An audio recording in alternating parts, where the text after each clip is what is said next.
सभी को नमस्कार। अगर आप नट बोल्ट या स्टड से संबंधित उद्योग लगाना चाहते हो तो आज का वीडियो आपके लिए बहुत ही महत्वपूर्ण है। केवल 5 मिनट का वीडियो, इसलिए ध्यान से देखिएगा।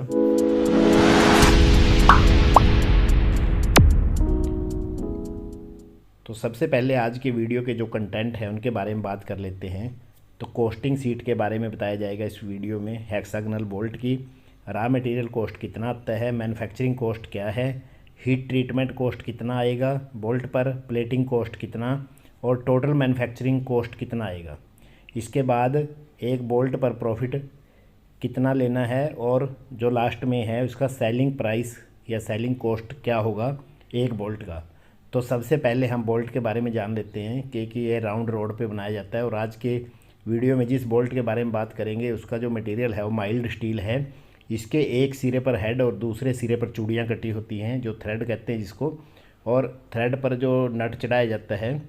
इसमें जो स्पेशल जो बोल्ट कई बार जो कॉपर के या ब्रास के या एल्यूमिनियम के भी बोल्ट बनाए जाते हैं। और ये एक प्रकार का जो टेम्परेरी फास्टनर होता है।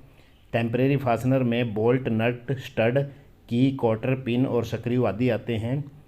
और जो अर्ध स्थायी सेमी परमानेंट होते हैं उसमें रिविट आती है, और स्थायी जो परमानेंट फास्टनिंग होती है उसमें जो वेल्डिंग और ब्रेजिंग आती हैं। तो इसमें जो हेक्सागोनल बोल्ट है इसके जो लेंथ होती है इसकी, उसके जो लेंथ के अलावा जो हेड होता है उसमें 0.8 डी होता है। इसका मतलब जैसे हमने M20 का इसमें बोल्ट लिया है उसमें जो इसका हेड होगा वो 16 mm का होगा। तो अब हम कोस्टिंग सीट देख लेते हैं इसकी। तो इस सीट में सबसे पहले जो नेम ऑफ आइटम है हेक्सागोनल बोल्ट है। वैसे बोल्ट कई प्रकार के होते हैं जिनमें जो स्क्वायर हेड बोल्ट होता है, cup head bolt, cheese head bolt, T head bolt, countersunk bolt, cap screw bolt, hexagonal socket head bolt, eye bolt, hook bolt, lifting eye bolt और शैकल बोल्ट।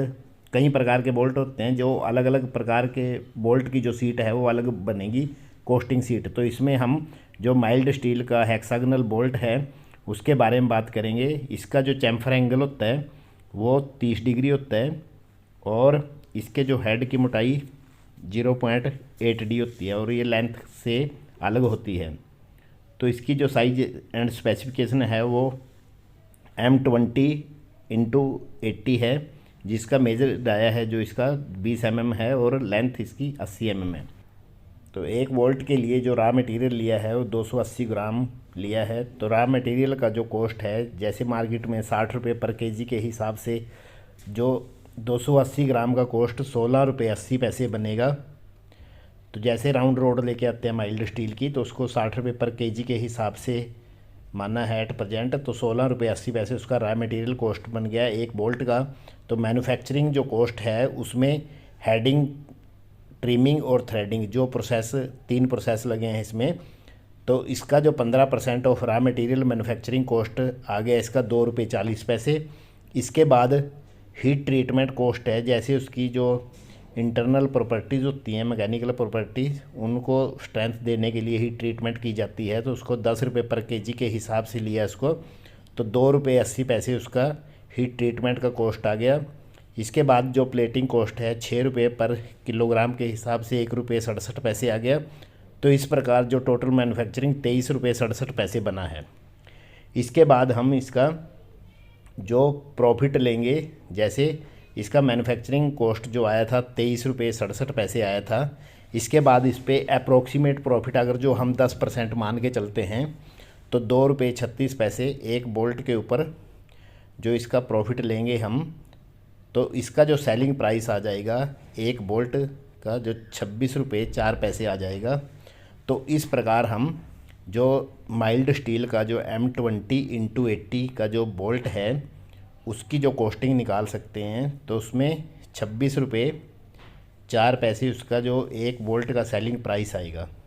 अगर हम कोई brass या copper या aluminium का material ले रहे हैं तो उसकी जो मार्केट कॉस्ट है उसके रॉ मटेरियल की और उसके बाद जो उसकी मैन्युफैक्चरिंग कॉस्ट आती है तो उसके हिसाब से हम उसकी कॉस्टिंग सीट भी ऐसे ही निकाल सकते हैं।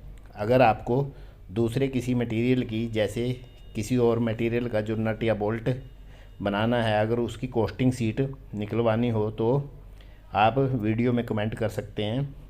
अगर आप इसी से जो टेक्निकल वीडियो से संबंधित और भी वीडियो देखना चाहते हो तो चैनल पर विजिट कर सकते हैं। अगर आपको वीडियो का कंटेंट अच्छा लगा हो तो वीडियो को लाइक करें, शेयर करें और कमेंट करें।